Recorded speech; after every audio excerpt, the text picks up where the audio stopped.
আসসালামু আলাইকুম। প্রিয় আরব আমিরাতের সম্মানিত প্রবাসীগণ, আশা করি সবাই ভালো আছেন। আরব আমিরাত প্রবাসীদের জন্য একটি ব্রেকিং নিউজ। আরব আমিরাতে 11 এপ্রিল থেকে পাসপোর্টে লাগবে না ভিসা। এখন জানিয়ে দেব বিস্তারিত। ভিডিওটি দেখতে সাথেই থাকুন। সেই সাথে তামিম ব্লগ চ্যানেলটি সাবস্ক্রাইব করে পাশে থাকা বেল আইকনটি অন করে রাখুন। তাতে করে পরবর্তী আপডেটগুলো খুব সহজেই পেয়ে যাবেন এবং অলরেডি যারা সাবস্ক্রাইব করেছেন তাদেরকে অসংখ্য ধন্যবাদ।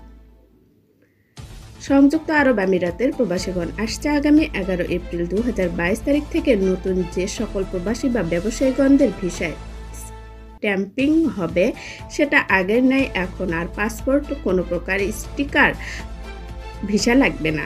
সেক্ষেত্রে আপনার এমিরেটস আইডি মানে রেসিডেন্স কার্ডই হবে আপনার পরিচয়পত্র বা ভিসা। এ ব্যাপারে সকল অভিবাসীদের কোনো প্রকার দুশ্চিন্তা না করার অনুরোধ করা হয়েছে। আরও বলা হয়েছে যে আরব আমিরাত সরকার যা করে তা এদেশে বসবাসরত সকল অভিবাসীদের ভালোর জন্যই কাজ করে যাচ্ছে। আজকের মতো এখানেই শেষ করছি। সকলের সুস্থতা কামনা করছি। ধন্যবাদ ভিডিওটি দেখার জন্য।